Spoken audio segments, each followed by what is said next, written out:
Olá, estudante do 7º ano, tudo bem com você? Eu sou a professora Dulce e hoje nós veremos sobre depoimento. E aí, pessoal, quais são os objetivos desta aula? Vamos ver? Ler um depoimento, tá? Identificar os efeitos de sentido na escolha das palavras, muito importante isso, não acho? E compreender a estrutura e a intenção desse texto. Né? Pessoal, que legal? Vamos adiante? Então, olhe bem, você sabia, já desejou, na verdade, né, desculpa aí, escrever sobre uma experiência da sua vida para outra pessoa? Olha que bacana.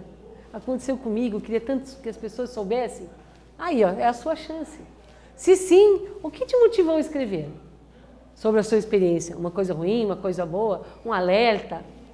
Vamos ver? Então, para fazer um depoimento, é importante que você tenha bem nítido na sua cabeça, tá? A estrutura desse texto, como que eu escrevo, como que eu faço um relato de uma experiência. Então, olhem bem, eu tenho o objetivo dessa experiência, desse texto, que é apresentar uma situação vivida por mim, tá? No caso, sobre a pessoa que vai escrever, um enunciador, que no caso o autor, quem escreve, em primeira pessoa, lembrando que primeira pessoa é eu ou nós, uma experiência vivida com você sozinho ou uma experiência vivida entre você e mais um grupo de pessoas, que pode ser seus amigos, sua família, tá? Autor contando a história, você está contando em nome das pessoas que estão participando com você ou em seu próprio nome, se aconteceu com você isso, tá? Destinatários, igual carta, o que é um destinatário? Hein? Destinatário são leitores interessados no assunto, tratados no depoimento. Então, outra coisa que você tem que ter em mente, além do objetivo do texto, você tem que pensar para quem você está escrevendo, ok? E a tipologia é um texto predominantemente narrativo. Por que narrativo? Porque você está contando uma experiência, tá? Em primeira pessoa, ou seja, você participa dos fatos. Vamos adiante? Vamos fazer uma leitura agora de um depoimento para que você entenda como é que funciona esse tipo de texto. Olha lá. Acho que existem 3 tipos de educação. A que recebe em casa, a formal, que se recebe na escola, tá? E aquela que nós próprios fazemos, depois de quando adultos. Em minha casa só existia um livro, a Bíblia. Eu fui criada para trabalhar muito cedo e para não conseguir, né? Para prosseguir nos estudos, na verdade. Mas ainda assim, recebi um exemplo de mulheres fortes, olha que legal, ó, que lutaram por seus espaços e pelas coisas mais nas quais elas acreditavam. Bacana, né? Olha um depoimento sobre leitura. Vamos continuar? E exemplos de atitude, como sabemos, ensinam mais que teorias. Olha a lição aí. O primeiro livro que ganhei foi de uma professora de história. Descobri um novo mundo ali e virei leitora voraz. O que é uma leitora voraz? Aquela leitora assídua, que lê com vontade e que lê em grande volume, né? Faz muitas leituras. Então foi a partir daí que a pessoa aprendeu a gostar de ler. Tá? Meu professor de latim, latim é uma língua que já não existe mais, mas é de onde se originou a língua portuguesa, sabiam disso? Tá? Meu professor de latim me deu o gosto pela etimologia. Etimologia, olha que legal, outro termo, né? Pela formação das palavras, pela origem das palavras, o que em si já traz o cerne da poesia. Olha como a linguagem aqui é rebuscada, né? Cheia de palavras novas. Isso também é bacana, você aprende isso na leitura. Meu professor de inglês nos fazia traduzir e decorar poemas. E me fez, assim, descobrir esse prazer. Olha que legal, que experiência bacana. Vamos adiante? E houve um professor de português, tá? Que vibrava tanto com as minhas redações que me fez acreditar em mim mesma nesse caminho. Olha que bacana, mais um incentivo. Tá? Mas, além disso, eles me ensinaram algo ainda mais importante, a gostar de aprender. Tá? Acredito que a principal função da educação é despertar o gosto pelo aprendizado, muito mais do que assimilar essa ou aquela matéria. Porque aprender vira um hábito que nos acompanha para sempre. Olha que bacana. Vamos a uma atividade? Vejam, é um texto cheio de histórias, né, de lembranças da infância, de como a pessoa aprendeu a gostar de ler. Então, que pessoa a autora do depoimento menciona e por quê? Aí, olha, pensa um pouquinho. Uma pessoa só, né? Quem são as pessoas? Vamos lá? Um tempinho para vocês responderem isso.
E aí, responderam essa? Vamos ver quem é essa pessoa? Que pessoas a autora do depoimento menciona e por quê? Olha lá, ela menciona as mulheres fortes da família, né? E alguns professores, como a professora de história, os professores de latim, de inglês e de português, porque todos participaram na sua formação, tá? Incentivaram seus estudos e marcaram sua vida. Olha que bacana, aposto que todo mundo, né, tem, todos vocês, eu também tenho, pessoas que vocês lembram carinhosamente, né, como incentivadores da pessoa que você está se tornando, ou então do aprendizado que você teve. Vamos adiante? Qual é o tema desse depoimento, gente? E agora? É só a leitura? É a educação ou é o trabalho? Veja, tem alternativa A, B e C. Qual delas é a correta? Um tempinho para responder essa.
E aí, pessoal, será que é alternativa A, que é a leitura?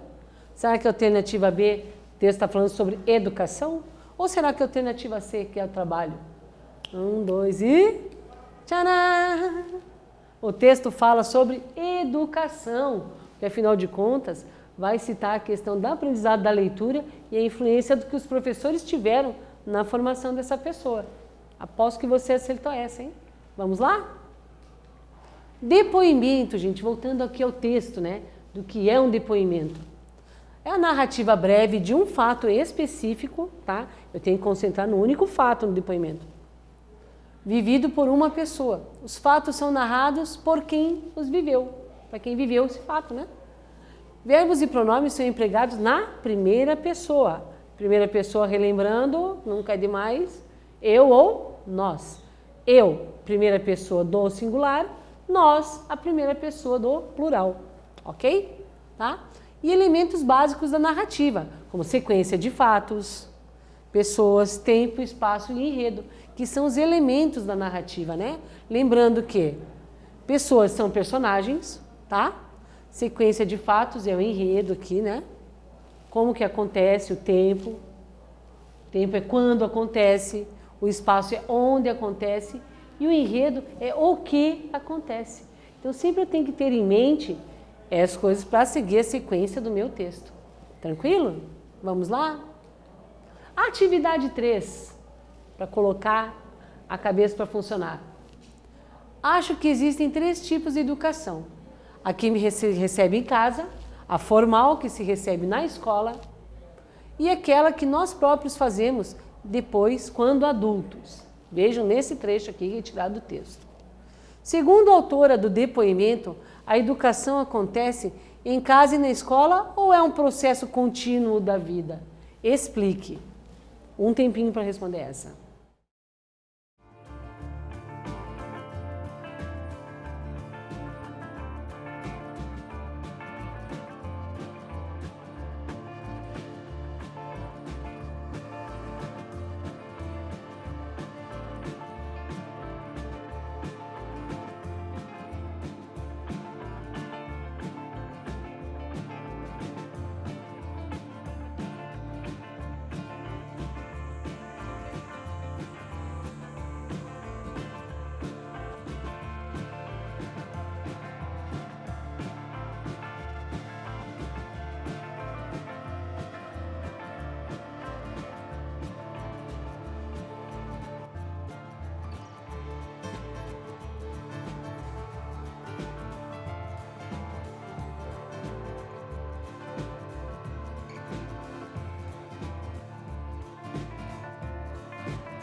E aí, pessoal, será que saiu essa? Que tipo, né, de atividade é essa? Olhem bem, segundo a autora do depoimento, a educação acontece em casa e na escola ou é um processo contínuo da vida? Vamos ver? Quer ver a explicação, hein? Então, ó, a autora aponta 3 tipos de educação, lembram? A família, né, que fez a educação familiar dela em casa, que eram as mulheres fortes, lembram disso? A escolar, onde os professores influenciaram no aprendizado da leitura, e as pessoas continuam fazendo depois de adultas, tá? Ela teve como base as 2 educações anteriores. Sendo assim, segundo ela, continuamos aprendendo mesmo depois que crescemos e deixamos a escola. Legal, né? O que a gente aprende na escola leva como bagagem para o resto da vida. Sabiam disso? E agora, outro trechinho aqui. Agora é um quiz. Mais rapidinho aqui para a gente formular. Eu fui criada para trabalhar muito cedo e não para prosseguir nos estudos. Tá? Mas ainda assim, olha que o trecho está em destaque, né? Recebi um exemplo de mulheres fortes. Quando aparece aqui esses colchetes e 3 pontinhos dentro, quer dizer o quê? Que eu cortei, é um pedaço do texto, tá? Quer dizer que o texto não está na íntegra. Lembrem-se disso. A parte destacada no trecho, né? Mas ainda assim, acima transmite a ideia de alternativa A, oposição, porque foi criada para trabalhar, mas teve exemplos que a incentivaram a estudar. Alternativa B, adição, soma, né? Pois teria sido criada para trabalhar e estudar. Qual a resposta correta? Um tempo para responder essa.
E aí, qual será a resposta correta? A resposta correta é a alternativa A, gente. A parte destacada no trecho acima transmite a ideia de oposição, porque ela foi criada para trabalhar, mas teve exemplos que a incentivaram a estudar. Que bacana isso, né? A pessoa foi adiante. Já viu que legal? Prosseguindo, pessoal. Atividade 5. Para não perder a conta. Meu professor de latim me deu gosto pela etimologia, pela origem das palavras, o que em si já traz o cerne da poesia. Olha que cerne, lembra que eu falei das palavras novas, né, diferentes, que enriquecem o vocabulário?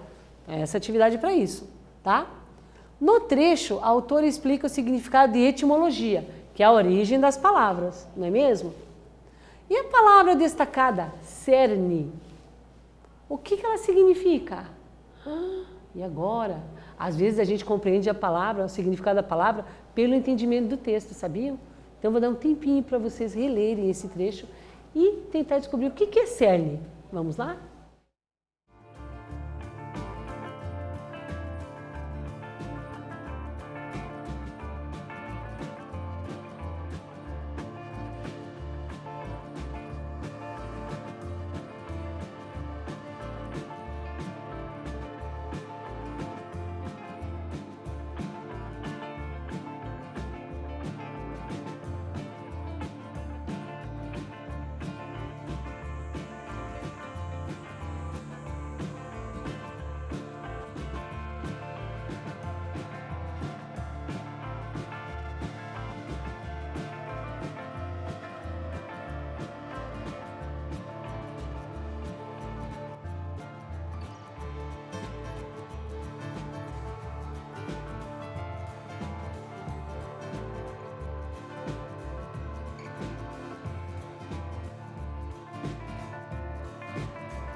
Então, o que será que é cerne? Vamos descobrir? Então, ali, ó, no trecho, o autor explica o significado de etimologia, que é a origem das palavras, e a palavra destacada cerne, tá? O que ela significa? Então, tá aqui, pessoal, ó, a palavra cerne foi usada no sentido figurado, ou seja, uma metáfora, né? Uma alusão. O mais importante da poesia, o essencial da poesia. Então, cerne quer dizer o mais importante, o essencial. Espero que tenha enriquecido o seu vocabulário. Agora você pode usar a palavra cerne em outras ocasiões. Viu que bacana? Sinônimos: essência, centro, substância e etc. Ok? Vamos adiante? O que aprendemos nessa aula? Nós lemos um depoimento.